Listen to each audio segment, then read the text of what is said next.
Hello, bonjour, bonsoir, très content d'être parmi vous au travers de cette vidéo. Ce soir, nous allons parler de se préparer pour venir étudier au Canada. Venez étudier au Canada en qualité ou au titre d'étudiant étranger. On en parle ce soir et maintenant. Alors, pour venir étudier au Canada, vous devrez commencer d'abord par vous poser quelques questions. Parmi ces questions, la première, c'est de savoir l'école que vous allez choisir pour étudier.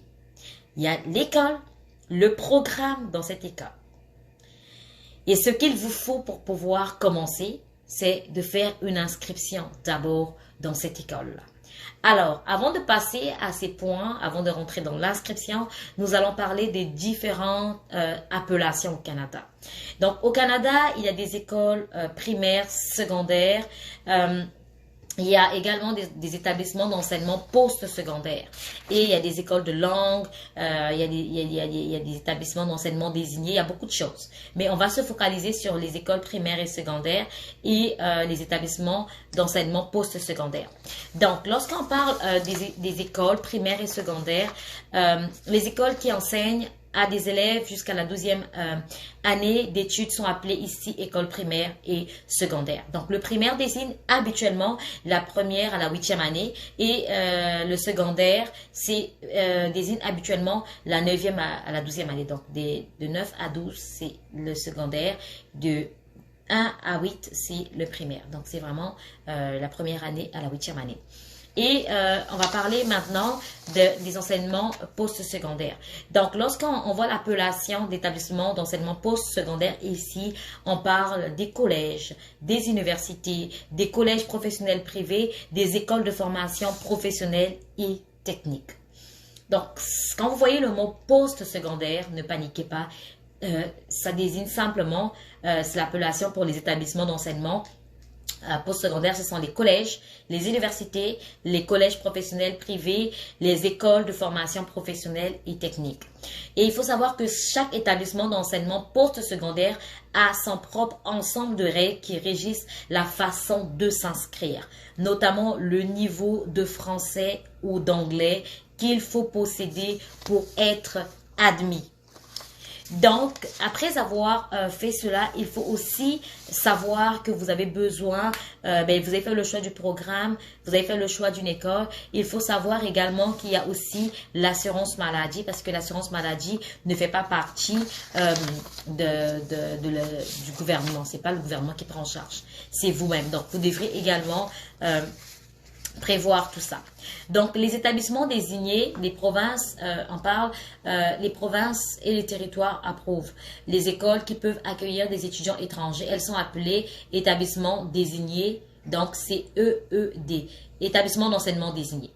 Donc, les établissements d'enseignement désignés.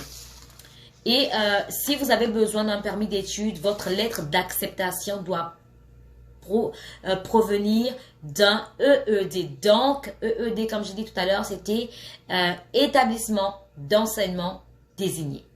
Donc, si vous voulez ici que le Canada vous accepte pour étudier ou que vous avez besoin d'un permis d'études, votre lettre d'acceptation doit provenir d'un EED, faute de quoi votre demande sera refusée. Si votre acceptation ne provient pas des EED, votre demande sera automatiquement refusée. Il n'y a pas de débat à faire là-dessus. Et toutes les écoles primaires et secondaires du Canada sont des EED. Toutes les écoles. Vous pouvez consulter donc une liste d'établissements d'enseignement post-secondaire comme les collèges, les universités, les écoles de langue qui ont été désignés. Donc ça, vous pouvez voir ça carrément sur le site du gouvernement. Donc, on parle de comment s'inscrire à une école, un collège ou une université. Lorsque vous avez choisi une école, un collège ou une université, vous devez présenter une demande d'inscription. Chaque école a ses règles différentes qui régissent la façon de s'inscrire. Donc, je venais de vous le dire. Veuillez présenter votre demande d'inscription 6 mois à l'avance si vous souhaitez étudier dans une école primaire ou secondaire. 1 an à l'avance pour suivre un programme post-secondaire dans une université, un collège. Donc, si c'est pour l'école primaire et secondaire, vous devez faire votre demande 6 mois avant la rentrée. Si c'est l'école Postsecondaire, donc on parle des universités, des collèges. Vous devez faire votre demande une année avant. Donc, vous qui êtes en train de faire votre baccalauréat et que vous avez déjà des idées de venir étudier au Canada, ce n'est pas quand vous allez avoir votre baccalauréat que vous allez faire la demande. Sinon, vous allez perdre encore une année à la maison avant de pouvoir que vos dossiers soient acceptés. Donc, c'est une année. Pendant que vous êtes en première, vous commencez déjà à faire les démarches pour venir comme à l'université ici ou au collège ou à l'université. Donc, c'est un an à l'avance pour suivre un programme postsecondaire dans une université ou un collège. Vous devez communiquer avec l'école où vous souhaitez étudier pour savoir comment vous y inscrire. Et elle vous fournira la liste de tous les documents que vous devez lui faire parvenir. Votre école sera en mesure de vous renseigner sur ce qui suit. Donc, on va parler des frais d'inscription, des frais de scolarité, l'assurance maladie dont j'ai parlé en amont, le loyer et le coût de la vie au Canada et les tests de langue. Donc ça, c'est votre école qui va vous renseigner sur tous les détails. Les frais d'inscription, les frais de scolarité, l'assurance maladie, le loyer et le coût de la vie au Canada et les tests de langue. Donc, vous devez remplir le formulaire de demande pour l'école ou les écoles de votre choix et vous devrez suivre les instructions que cette école ou que ces écoles vous auront fournies pour soumettre. Si l'école vous accepte comme élève ou étudiant, elle vous enverra une lettre d'acceptation. Vous avez besoin de cette lettre pour présenter une demande de permis d'études. Donc, on ne fait pas le contraire. Ce n'est pas la demande de permis d'études avant l'acceptation. C'est d'abord l'acceptation dans l'école et par la suite, quand l'école va vous accepter, cette lettre qui va vous permettre de faire une demande de permis d'études. L'assurance maladie. Donc, le gouvernement du Canada n'assume pas les frais médicaux des étudiants étrangers. L'assurance maladie offerte aux étudiants étrangers diffère selon l'endroit où ils habitent. Donc, ça aussi, il faut communiquer avec votre école où vous souhaitez vous inscrire pour obtenir ou en savoir davantage sur l'assurance maladie. Donc, il faut savoir, je vais récapituler, pour faire une demande de permis d'études ou de visa pour étudier au Canada en qualité d'étudiant étranger, la première des choses qu'il faut faire, c'est d'abord de choisir une école. Lorsque vous aurez choisi l'école, vous prenez les renseignements sur l'école. La deuxième des choses, c'est de choisir le programme que vous désirez dans cette école. Quand vous aurez choisi le programme que vous désirez dans cette école, la troisième des choses que vous allez faire, c'est de faire une demande d'inscription. Lorsque vous allez faire votre demande d'inscription, l'école va vous fournir tous les détails possibles. Donc, les frais de scolarité, l'assurance maladie, le loyer et le coût de la vie au Canada, les tests de langue et les frais d'inscription. Et quand l'école va vous fournir tout ça et que vous aurez payé les frais d'inscription, que l'école va accepter votre demande après parce que vous allez fournir des documents. Quand vous allez le faire, il faut préparer vos documents. Ça, c'est ce que vous devez faire le primordial. C'est avant même de faire l'inscription à l'école, préparer vos documents, le relevé de notes, les diplômes, tous les documents dont vous savez que vous allez avoir besoin pour faire votre demande à l'école d'inscription.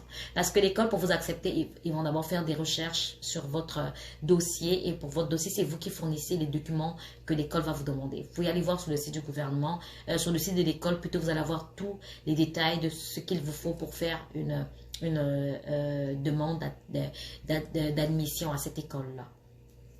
Donc, après avoir fait ça, quand l'école va accepter votre admission à ce moment-là, vous allez pouvoir faire la demande de permis d'études avec la lettre d'admission.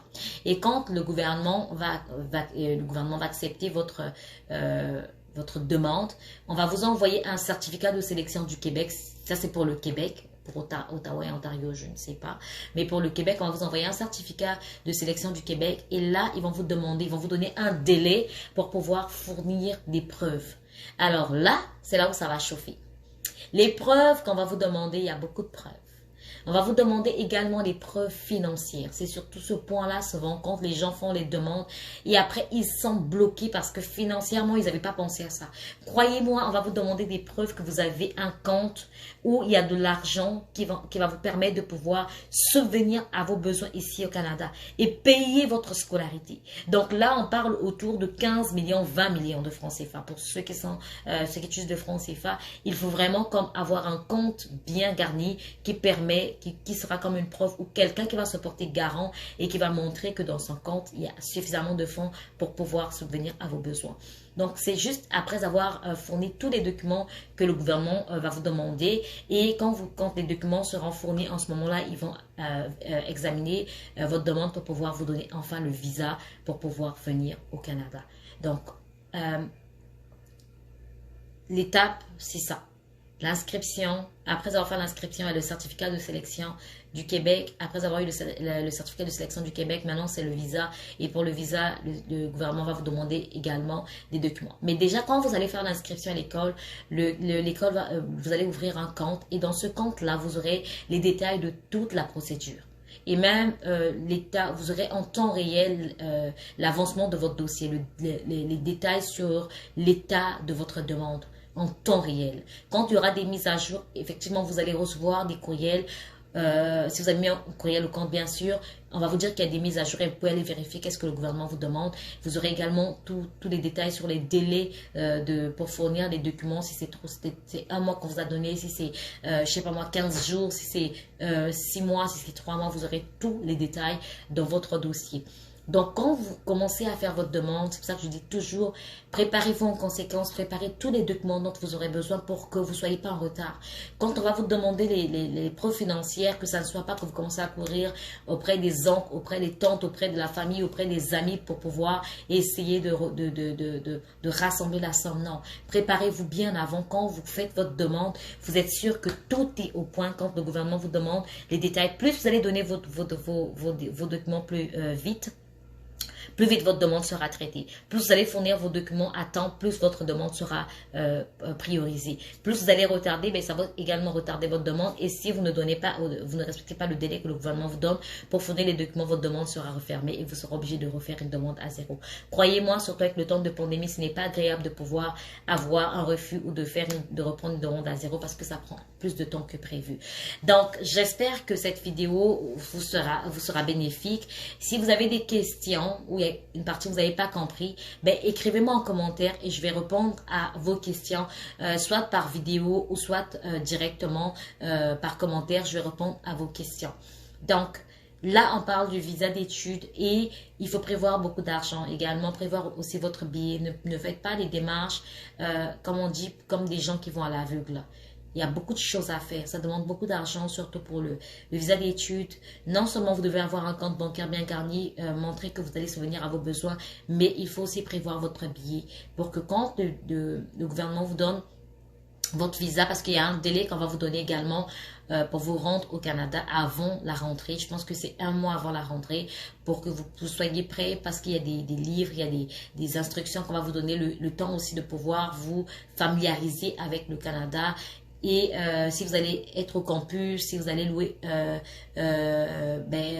une maison, louer un appartement, louer une chambre, il faut que vous puissiez venir à l'avance pour pouvoir tout faire. Si vous allez vivre chez un ami en attendant que vous puissiez trouver la distance de là où vous allez résider avec l'université, tout ça là, il faut prendre compte de tout ça. Et le gouvernement va vous dire par exemple d'être au Canada. Si la rentrée c'est en septembre, il peut vous dire d'être au Canada au plus tard, la fin du mois, 1 mois avant ou encore, je sais pas moi, début du mois d'août. C'est vraiment des consignes claires qu'on va vous donner et vous devrez respecter ça. Donc, quand vous allez avoir votre visa, c'est pas que vous commencez à chercher le billet et que vous n'avez pas le billet une semaine avant la rentrée, vous commencez à remuer les terres pour ça. Donc, prenez le temps vraiment de vous préparer à l'avance, de préparer tout avant de faire votre demande. Et quand vous faites votre demande, vous allez simplement fournir tous les documents qu'on vous demande. Et aussi, le conseil que je vais vous donner, c'est vraiment d'éviter. D'éviter de vous fier aux publicités que vous voyez sur les réseaux sociaux. S'il vous plaît. S'il vous plaît, l'argent, c'est pas facile. L'argent, c'est difficile. C'est très difficile. Et surtout pour les parents qui se battent pour envoyer leurs enfants à l'étranger et perdre 10 millions, perdre 3 millions, perdre 2 millions, perdre 800 000, je ne sais pas. Perdre 2 millions, c'est beaucoup d'argent et ça fait vraiment mal. Parce que vous travaillez cet argent-là, vous ne le ramassez pas. Donc, prenez vraiment le soin de pouvoir faire les choses officiellement. Et la seule façon de faire les choses officiellement, c'est sur les sites du gouvernement ou sur le site des écoles. Ça, je parle du visa étudiant. Tous les paiements sont sécurisés. Et ils vont vous demander des paiements avec des cartes, soit c'est des cartes Visa, parce que ce sont des paiements sécurisés. Vous allez payer directement sur le site du gouvernement ou sur le site de l'école. Et ça serait bien tracé avec le reçu. Ce ne sont pas des paiements via Mobile Money ou je ne sais pas, Western Union ou RIA ou je ne sais pas, tout ce que vous connaissez. Donc, quand vous voyez des annonces sur Facebook, sur les réseaux sociaux, prenez vraiment le temps de vérifier. Il y a même des adresses qui sont fausses. Ils mettent des adresses, mais quand vous allez vérifier ici au Canada, ce sont des bâtiments et ça n'a rien à voir avec ça. Moi, j'ai eu beaucoup de gens qui ont failli être arnaqués comme ça. Et si j'en parle aujourd'hui, c'est vraiment pour aider surtout les jeunes parce que ce n'est pas agréable de pouvoir dépenser de l'argent pour être arnaqué. Il y a beaucoup de gens qui vous font payer des inscriptions, des consultations sur les réseaux sociaux. Méfiez-vous, méfiez-vous. Tout ce dont vous avez besoin se trouve sur le site du gouvernement. Ce dont je viens de vous parler là, moi-même j'ai pris ça sur le site du gouvernement. Je ne suis pas agent d'immigration. Donc je ne demande pas les gens de l'argent et je ne vais pas demander les gens de l'argent et je ne vais pas demander les gens de m'envoyer des demandes également ou des dossiers. Mon téléphone est déchargé, désolé. Des dossiers pour pouvoir faire des demandes. Donc je vous conseille vraiment d'être vigilant et de pouvoir prendre vraiment des choses au sérieux, faites des choses officiellement pour que votre demande aussi puisse marcher. Arrêtez de mettre des faux papiers parce qu'ils vérifient. Des diplômes, des faux diplômes, ils vont vérifier et vous allez perdre de l'argent pour rien. À la fin, vous allez recevoir un bon refus. Donc, j'espère que cette vidéo vous a été bénéfique. Si vous voulez d'autres vidéos, n'hésitez pas de vous abonner à ma chaîne. N'hésitez pas de liker, n'hésitez pas de commenter et de partager également. On se dit à très bientôt pour une autre vidéo. Je vous aime.